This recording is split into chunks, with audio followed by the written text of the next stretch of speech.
Hey, welcome back to Global Environment. We're talking about nuclear energy right now. And last time we talked about fission reactions, the nuclear fuel cycle, and I want to talk a little bit more about nuclear waste, radiation, those kinds of things, and potential human hazards. All right. There are different types of radioactive decay. And the first one we have here is alpha decay. You can see that there are protons and neutron complexes that come out that can cause damage to living things. Here is beta decay. There's also gamma decay. And if we look at different types of radioactive materials, you can see that each one has a characteristic type or combination of radiation that's emitted. And also that's interesting, you can look at half-lives of different types of isotopes, and they can be really different. Down here, we have one isotope that has a half-life that's less than a second, much less than a second. But if you look at uranium-238, you're talking 4.5 billion years. So there's a lot of differences here in half-lives. And these different types of radiation have different challenges when we're trying to protect people. In the case of alpha and beta and gamma, different types of shielding are necessary. Sometimes thicker, sometimes different types of radiation are more damaging when they're ingested. And that has to be considered when you're running nuclear power plants. So we're always getting radiation from our environment. The problem is when we're adding to that. All radiation is potentially bad. There's no real safe level of radiation. It's always a matter of rolling dice. Smaller doses, you're rolling fewer dice. Higher doses, more dice, basically. So we're getting a lot from cosmic rays.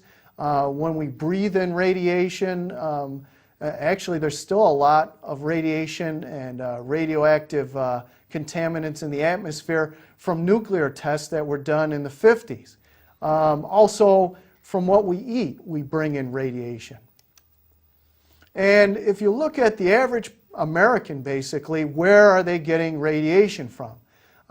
There's natural, again, like I talked about, cosmic radiation from rocks and soils, medical X-rays. Make up quite a bit. And it's interesting because of some of the isotopes in our body, people are naturally radioactive. So if you're a people person, you're putting yourself at risk. So you got to think about that a little bit. Very little comes from nuclear industry. It's part of other here, but it can be significant, especially if you're living closer to a radioactive plant. I really think this is an interesting graph here. It shows radiation dose per year. And you can see that it varies for different things. And this is a logarithmic scale right here, so there's a big change as we move up this way. You look at Chernobyl here, the evacuees, people that got a pretty high dose in the Ukraine, White Russia, places like that, and you compare it to the dose that some people are getting from radon in their basement, especially if you live in a place that has a lot of igneous structures underneath, igneous rocks, it's at the same level. So that often surprises people. Down here is nuclear power and weapons testing, natural doses, cosmic rays. So, when you're talking about nuclear power, it's often a lot less than we expect compared to other sources of radioactivity. And that's important to keep in mind. This cartoon here shows a lot of the sources of radioactivity that we talked about.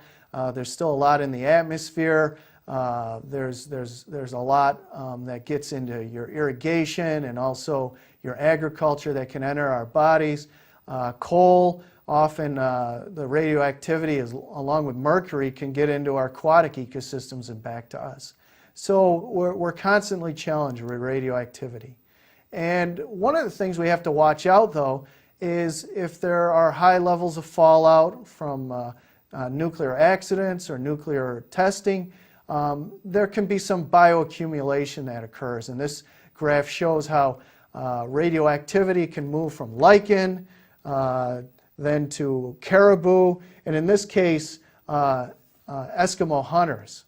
All right. So bioaccumulation can be a problem with radioactivity too. Okay, types of nuclear waste. Every year we're getting about 20 to 25 tons of high-level radioactive waste from the nuclear industry, and that has to be taken care of because right now we don't have a site, a permanent site for this waste. That comes out to about 2,000 tons per year. And there's about 30,000 tons that have already been generated, and they're at about 70 nuclear sites around the country. Again, we don't have a permanent site yet. Okay, so there are some wastes that are actually heavier than uranium that are hard to dispose of.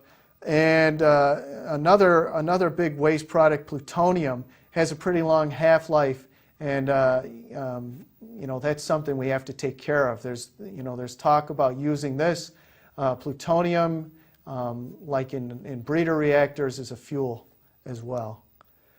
And there are also low-level radioactive wastes, and something to keep in mind is often the volume of these low-level wastes are much greater, sometimes 10 to 100 times greater than the high-level wastes.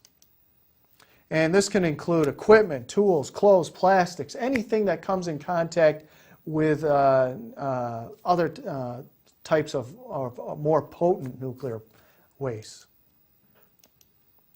Okay, and we mentioned before there are mining tailings, dismantled plants have to be taken care of, and as mentioned, these low-level wastes, but often long-lived, in volume it's 50 to 100 times greater. Okay?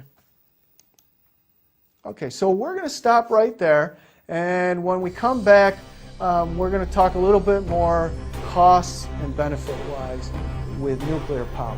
So I'll see you next time.